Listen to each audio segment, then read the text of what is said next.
It would not be a normal Wednesday if we did not have Trump saying something crazy again. Because Trump just came out with a statement, as we can see right here. He says the US will respond to Iranian strikes on a US airbase in Jordan, and based on this, obviously very offensive type of statement, oil prices gained 7% on the day. So that's of course an absolutely massive deal just on its own, but there's more. I told you guys yesterday that today was going to be a really important day, but let me specify exactly in great detail why that is the case. As you can see in front of you, the officially most uncertain Fed day in years. Our view remains unchanged, no Fed hike today, and of course this refers to the fact that today is a crucially important day. The Fed interest rate decision is expected to come out with nothing changing from 3.75 to 3.75%. But then why, if we know that, are things so weird? Well, if we open it up here for a little bit, traders rarely are this uncertain about an upcoming Fed decision. Investors see elevated risk of federal interest rate hike this week. The gap between market pricing and Fed decisions one day before the meeting. And you can see here rate hike pricing for July 29th. So the long story short of it is that really when we're talking about the decision of today, the crazier part is that normally the question is it going to be a hike or nothing? Or is it going to be, this time it's what's going to happen? We don't know. Is it going to go up? Is it going to go down? Is it going to stay the same? They're really quite divided in that sense, and that's why today marks as such a pivotal day, especially when it comes to the uncertainty in the market. And so pay very close attention to whatever this number may bring, because if it changes, oh, you bet your ass the markets are going to have a field day. But also tomorrow, as I stated before, is a pretty interesting day in terms of events.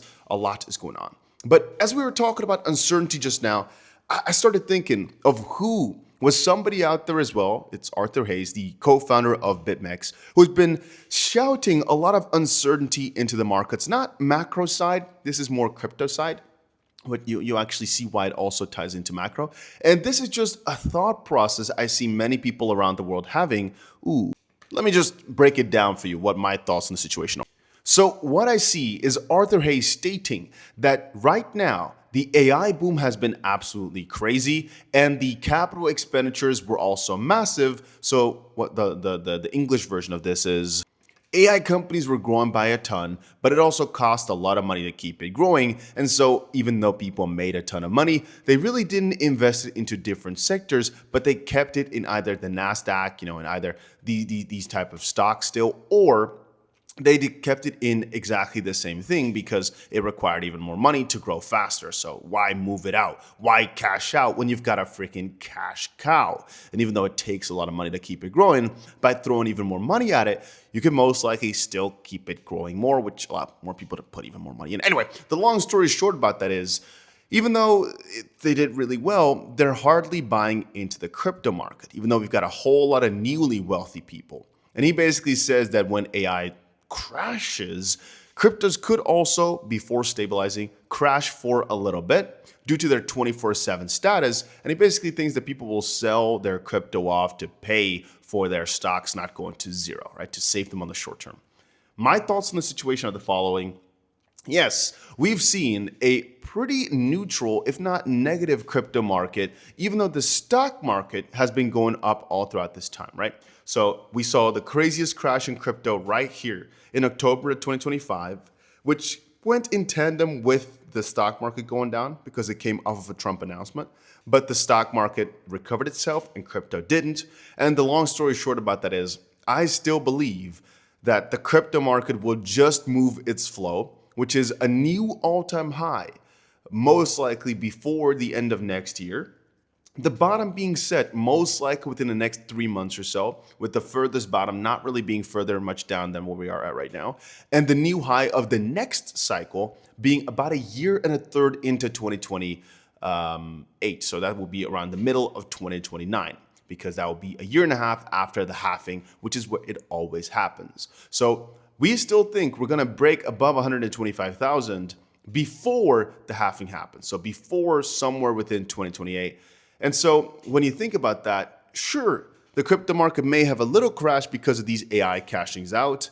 But now that SanDisk and some major, let's call them tech stocks, are falling, I don't really see the crypto market having a similar sort of day. And really, when you have so much uncertainty around the world in every single regard, I don't think just because AI stocks are going to go down at some point, that the entirety of the market may also fall in tandem, because still, they may be selling it off primarily to go back into different sectors. And if we're looking at previous crashes, let's call them recessions here, sure, it could be because some stocks decided to fall or something, but let's just say back in 2008, let's say the housing market were to fall tremendously, but that actually came after an absolute massive boom, which was based on something really provable, sustainable, and rapidly increasing efficiency of labor. And what I mean with that is that if you count how productive a person was January 1st of the year and count how productive somebody was December 31st of the year, and this productivity has increased by, let's say, 100% based on new advancements in their workflow,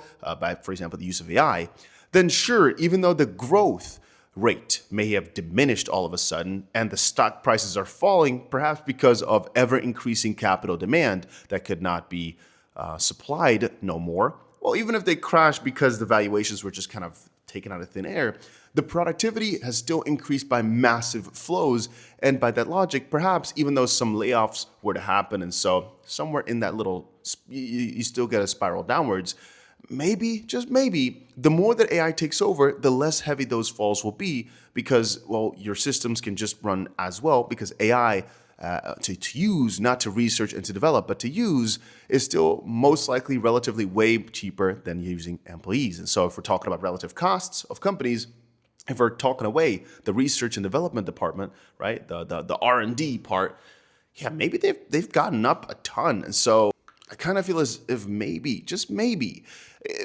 but this is kind of like a hopeful, wishful thinking way, that some of the more stable hedge funds and that could really make everything crash have really just only gone partially for AI because they see the numbers that we are all seeing. They see the potential of more of a massive crash happening in that field, that this is going to be less and less important time over time. Anyway, but if we're talking about the next trading setup, there is more trading setups forming right now as we speak. And I think I'm making perhaps another video on it later about exact details of where I would take another trade. The last trade we talked about was at $75,500 or $57,500, which was the absolute crazy pit at the bottom, which was really nice. But there's most likely a next trade forming as we've hit ourselves the most important target of 67,000. Now have gotten ourselves a pullback. And really at this point, we expect the market to either reject from here and break the low, or obviously there's a little bit of a bounce potential, or just reattempt and most likely conquer because it's just that time. There's not that much time anymore left to go further down. And so our bias is still to actually buy here rather than sell, even though, of course, we've had the spurt. But that's also because this engulfing candle, every single time thus far in the past has done that, it resulted in pretty crazy massive gains. And so I still really think it's a wise idea to follow this up. Of course, not financial advice. But anyway, I'll talk about that more a bit as we get some very interesting data here coming out later today. And this will most likely move the markets by a ton. You can already guess what's going to happen if the interest rate increases or decreases, right? Because it's always the same. So pay close attention to that. And I'll see you guys again in another crypto video somewhere later today.